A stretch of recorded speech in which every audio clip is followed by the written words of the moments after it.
Growing up, I was fortunate that my parents took me to a lot of art. Growing up, I had every reason not to give a shit about art in Seattle. I first heard about TeenTix a few days after I turned 12.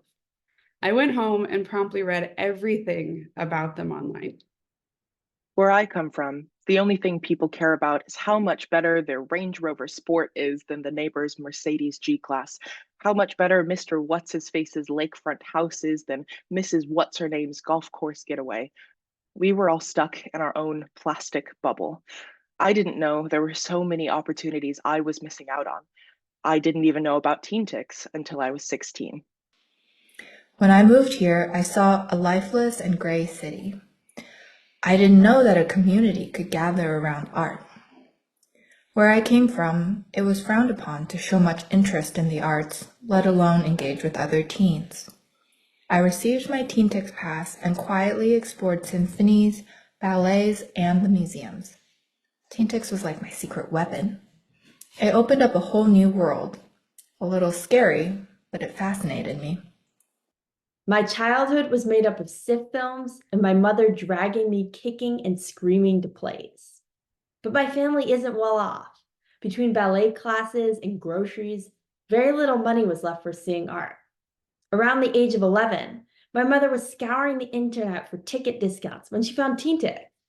The day after my 13th birthday, I had already filled out the form. I was the proud owner of a TeenTix pass. Almost immediately, I began dragging my friends to shows. Every Friday, I'd ask, "Hey, you want to go see a play tonight?" I felt included in a community. I was inspired by other people's passion and love for the art every time. The arts weren't accessible to us for so long. But now, the Seattle art scene is within our grasp. The best part about all of this is that I can introduce so many teens to this amazing city without them groaning about money. Seattle has become my home away from home. But most importantly, TeenTix made Seattle feel like home. This poem really encapsulates so much of that time for me, of who I was when I was 18 and what I felt and how lost and kind of miserable I was as a high schooler, and how much of a saving grace art really was for me at that time. I could go places and do things on my own and with my friends, and I made friends through my past and through TeenTix, and like I didn't know I could have friends. Like I was not cool. I was a theater kid, and TeenTix made that all possible. Like, I think this poem was really important because it kind of kickstarted my discovery of how much I love to write and how much I love to share my writing. The thing that surprised me the most is now that I no longer live in Seattle, my parents continue to engage with the arts community, which I never would have expected because they're not, there's a language barrier, there's a cultural barrier. They continue to go back and watch shows at the Rep. They go back to the ballet. They love the museums. And so it's kind of an extra special treat every time I go home to do that with them.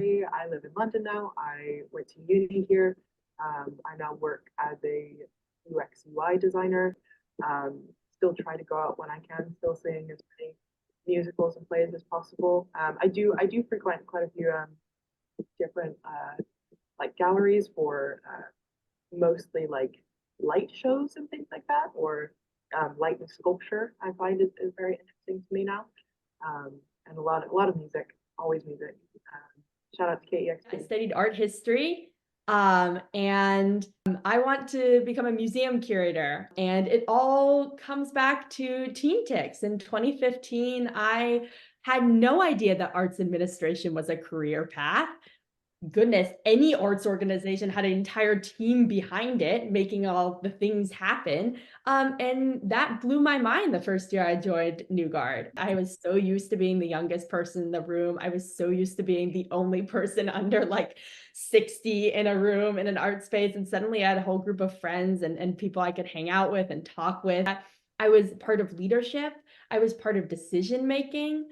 I was treated like a full kind of member of the organization, and that went a long way. I was taught that like my voice mattered and what I had to say was important, and my perspective and how I viewed the world was important.